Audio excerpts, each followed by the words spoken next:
안녕하세요. 김동섭입니다. 2월 23일 아침 시작하도록 하겠습니다. 오늘 새벽에 끝난 미국 시장은 폭등해서 끝났고 S&P가 다우지수는 신고가를 갱신하는 모습이 있었습니다. 어저께 미국장이 FOMC 의사록이 나온 후 낙폭을 축소하고 끝났고요. 장이 끝나고 난 뒤에 시간에서 엔비디아 실적 발표가 있었는데요. 이 실적 발표가 시장에서는 굉장히 좋을 거라고 예상을 했지만 막상 뚜껑을 열었는데 그 좋은 정도가 아니라 완전히 뛰어넘으면서 전 시장을 다 이끌어가 버리는 그런 상황이 됐죠. 엔비디아는 그 AI 칩에 대한 수요 증가로 1분기 매출이 약 3배 급증했다고 합니다. 4분기 매출 예상도 상회할 것으로 이제 전망이 나오면서 16% 폭등했고요. 투자자들은 엔비디아 주식 사기에 여념이 없는 상황이었다. 뭐 이렇게 얘기하고 있네요. 엔비디아 공매도를 한 사람들이 있는데요. 29억 달러 손실을 봤다고 합니다. 필라델피아 반도체 지수는 무려 5%나 상승하면서 작년 10월달 이후로 최고치를 기록하는데요. 사실 이거 보면서 참 씁쓸합니다. 왜냐하면 우리나라 반도체 삼성전자 힘을 못 쓰고 있습니다. 연일 횡보고요. 전 세계 시장이 반도체 붐을 일어서 대만도 어마어마하게 상승하고 일본도 어마어마하게 상승하는데 못 가고 있습니다. 삼성전자를 붙들고 있는 자들 왜 붙들고 있을까요? 물론 HBM 이 약간 뒤처진 부분이 있지만 그래도 반도체 시장에서 삼성전자의 비중은 무시 못하거든요. 시가총액도 지금 엔비디아는 2600조 정도 되죠. 삼성전자는 440조 정도밖에 안 됩니다. 크기 차이도 너무나 많이 나죠. 시장 비중 대비로.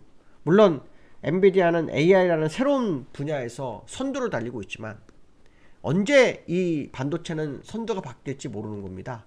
너도 나도 노력하고 있죠. 요즘 인텔이 삼성전자를 추격하겠다 이런 뉴스도 있는데요. 쉽지 않습니다.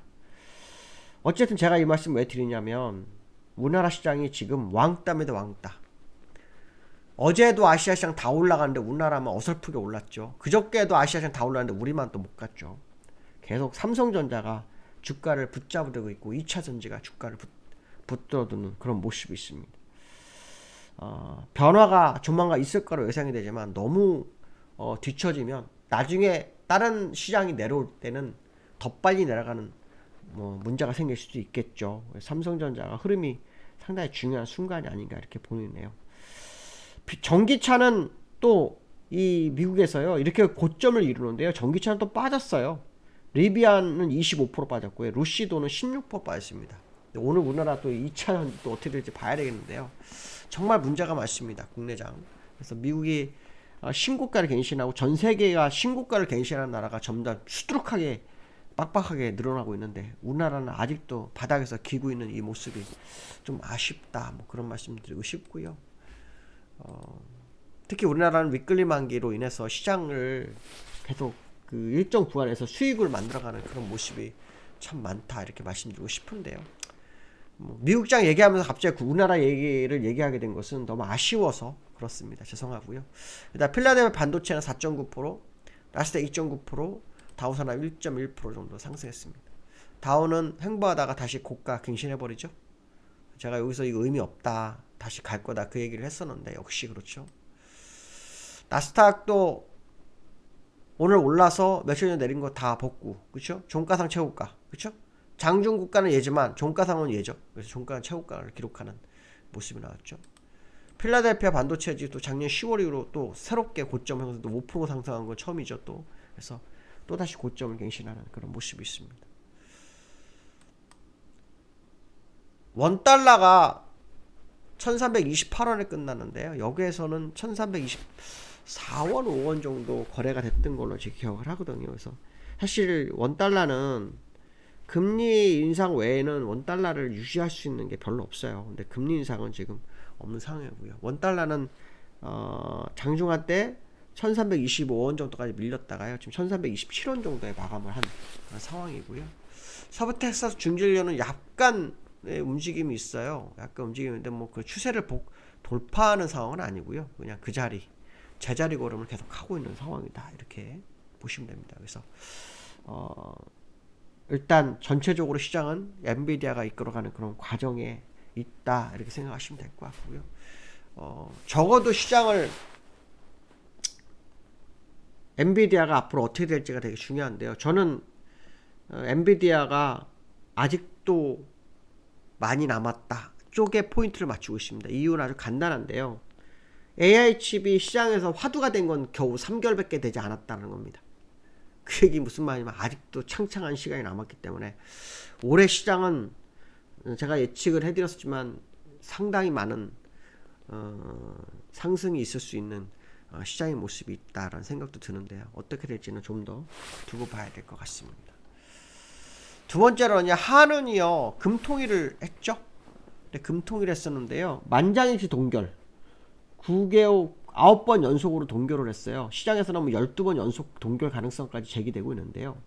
그 와중에 소수 의견이 등장을 합니다. 이 소수 의견은 금리 인하를 요구하는 거 믿습니다. 내수가 쇼크가 와서요. 이 소수 의견이 등장을 했습니다. 3개월 내에 금리를 내릴 수도 있지 않을까 뭐 이런 얘기를 하는데요. 소비 부진으로 물가 압력은 약화할 것인데 금리 인하 가능성을 있다 뭐 그런 얘기인데요.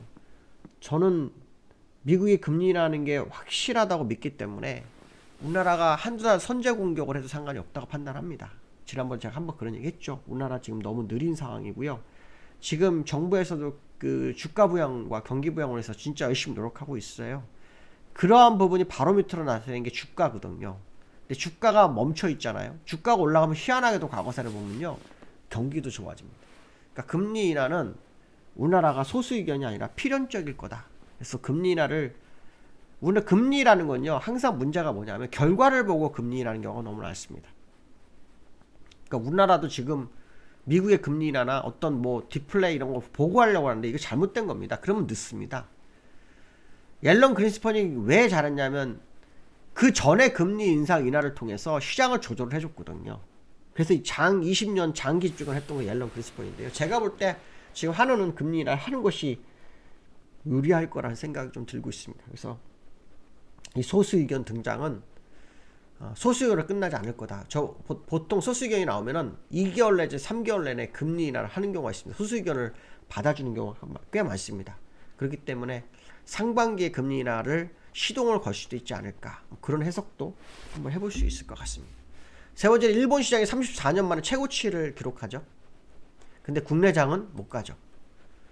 어저께 일본 2% 올랐거든요. 어저께 아시아가 다 올랐는데 우리는 0.5%인가 밖에 못 올랐죠. 일본을 보시면요.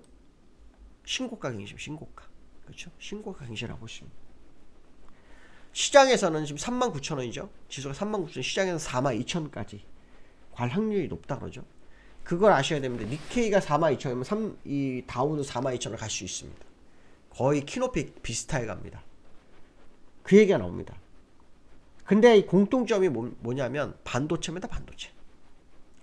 반도체가 이끌어가고 있습니다. 그래서 아까 제가 처음에 엔비디아 얘기하면서 삼성전자 언급했던 게 뭐냐면 삼성전자가 세계에서 처지는 기업이라면 신경 안 쓰겠지만 그래도 명실상부한 기업인데 시장을 못 끌고 가는 게 너무 안타까워서 그렇습니다. 일본도 반도체가 끌어가고 대만도 반도체가 끌어가고 있습니다. 우리나라 시장은 반도체가 지금 하이닉스가 아시겠지만 엔비디아에 납품을 하고 있죠. 그로 인해서 하이닉스가 어저께 4% 올랐는데요. 하이닉스가 치고 갈 수도 있겠지만 시가총액 비중으로 삼성전자와 하이닉스는 차이가 많이 납니다. 삼성전자 같이 가야만 시장이 올라갈 수 있습니다. 삼성전자가 어설프게 하락하거나 하고 하이닉스가 급등해도요. 주가는 큰 변화가 없을 수 있습니다. 그래서 그 부분이 되게 중요하다. 우리나라도 아까 말씀한 한국은행에서 기준금리를 소폭 내리고 반도체에서 특히 삼성전자가 뭔가 대안을 하나 내놓으면 시장이 한번 폭발적으로 상승할 수 있지 않을까 이 생각이 드는데요. 어떨지 한번 더 지켜보도록 하겠습니다. 특히 위클리 만기가 우리나라 시장을 자꾸 붙들고 있는 것이 아쉽다, 이런 말씀 드리고 싶습니다. 오늘 여기까지 하겠습니다. 감사합니다.